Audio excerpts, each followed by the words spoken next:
Secara umum, gizi adalah zat yang dibutuhkan oleh tubuh dalam pertumbuhan, perkembangan, pemeliharaan, dan memperbaiki jaringan tubuh. Menurut WHO, gizi adalah mempelajari tentang proses yang terjadi pada organisme hidup untuk mengambil dan mengolah zat-zat padat dan cair dari makanan yang diperlukan untuk memelihara kehidupan, pertumbuhan, berfungsinya organ tubuh, dan menghasilkan energi.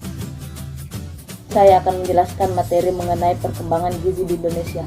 Pertama, Belanda mendirikan Laboratorium Kesehatan pada tanggal 15 Januari 1888 di Jakarta.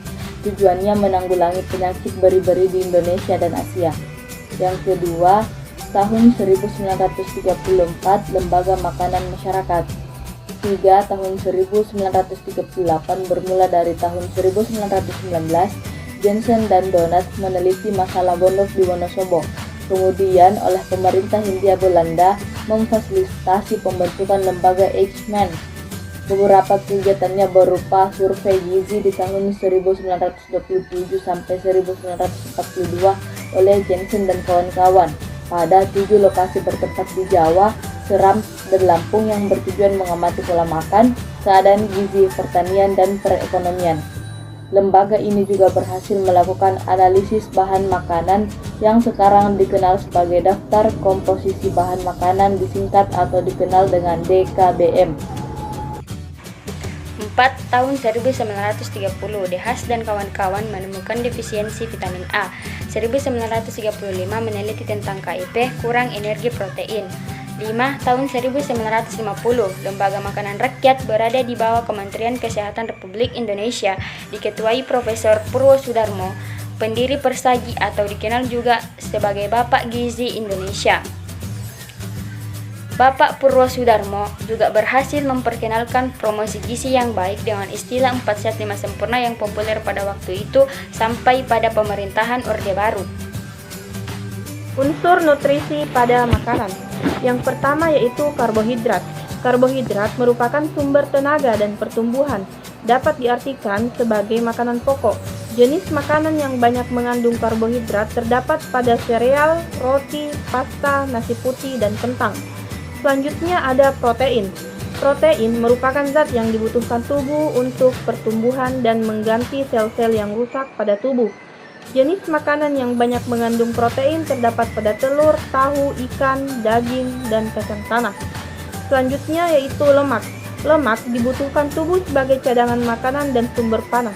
Lemak basah menjadi baik jika dikonsumsi tidak secara berlebihan namun juga berakibat buruk apabila dikonsumsi dalam jumlah berlebih skala kesehatan. Jenis makanan yang banyak mengandung lemak terdapat pada minyak zaitun, keju, coklat, dan yogurt. Selanjutnya yaitu vitamin. Vitamin diperlukan tubuh sebagai makanan tambahan dan berfungsi sebagai pemeliharaan kesehatan. Jenis makanan yang banyak mengandung vitamin terdapat pada buah-buahan dan sayur-sayuran. Baik, di sini saya akan menjelaskan 10 pedoman gizi seimbang.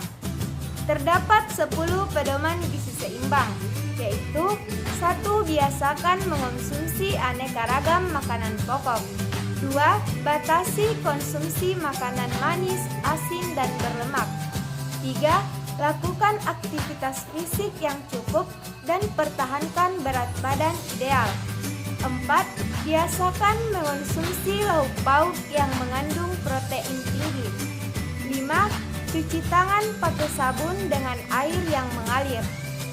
6. Biasakan sarapan pagi. 7. Biasakan minum air putih yang cukup dan aman. 8.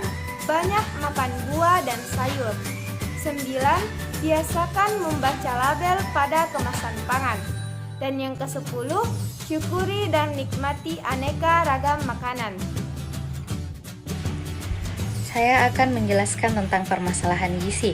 Yang pertama yaitu wasting atau kurus. Di Indonesia, anak-anak cenderung memiliki tubuh yang kurus, apalagi bila dibesarkan dalam keluarga berpenghasilan rendah atau miskin. Kurusnya tubuh anak atau wasting umumnya disebabkan oleh kurangnya asupan zat gizi. Yang kedua yaitu obesitas. Anak-anak di Indonesia biasanya kurang mendapat asupan serat sayur dan buah, sering mengonsumsi makanan berpenyedap, dan kurang melakukan aktivitas fisik. Berbagai kebiasaan tersebut dapat membuat pola makan anak tidak sesuai dengan gizi seimbang, sehingga meningkatkan risiko kegemukan. Yang ketiga yaitu stunting atau bertubuh pendek. Kebanyakan anak di Indonesia memiliki tinggi badan yang pendek. Rata-rata tinggi anak Indonesia lebih pendek daripada standar WHO. Mayoritas anak laki-laki lebih pendek 12,5 cm, sementara anak perempuan lebih pendek 9,8 cm. Tubuh pendek atau stunting pada masa kekanak-kanakan dapat diakibatkan oleh kekurangan gizi kronis atau kegagalan pertumbuhan. 4. Anemia. Anemia pada anak sebagian besar diakibatkan oleh kekurangan zat besi. Cukup banyak anak di Indonesia yang mengalami gangguan anemia atau kekurangan darah. Anemia dapat berdampak buruk terhadap penurunan imunitas, konsentrasi, prestasi belajar, dan produktivitas. Yang kelima, kekurangan vitamin A. Kekurangan vitamin A termasuk ke dalam masalah gizi di Indonesia. Walaupun masalah ini sudah dapat dikendalikan, kekurangan vitamin A bisa berbahaya. Kondisi ini bisa menyebabkan gangguan penglihatan hingga kebutaan pada anak-anak. Yang keenam, gangguan akibat kekurangan iodium. Kekurangan iodium dapat menyebabkan kerusakan otak pada anak-anak.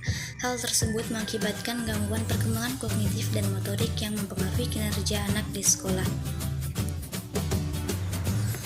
Cara memecahkan masalah gizi yang pertama yaitu masalah wasting atau kurus dapat diatasi dengan memberikan berbagai makanan dengan kandungan energi dan nutrisi seimbang guna mendukung kenaikan berat badan seperti protein, vitamin, serta mineral. Yang kedua yaitu masalah obesitas dapat diatasi dengan mengatur pola dan porsi makan, mengkonsumsi buah dan sayur, melakukan aktivitas fisik, serta tidur yang cukup. Yang ketiga yaitu masalah stunting atau bertubuh pendek dapat diatasi dengan memberikan pola asuh yang tepat, memperbaiki asupan gizi anak, dan memberikan stimulasi pada anak. Yang keempat yaitu masalah anemia dapat diatasi dengan memperbanyak makan makanan yang mengandung zat besi, minum suplemen zat besi, dan suplemen penambah darah. Yang kelima yaitu masalah kurang vitamin A dapat diatasi dengan pemberian kapsul vitamin A setiap 6 bulan di puskesmas. Yang keenam yaitu masalah gangguan akibat kekurangan iodium atau GAKI dapat diatasi dengan mewajibkan semua garam yang beredar harus mengandung iodium sekurang-kurangnya 30 ppm.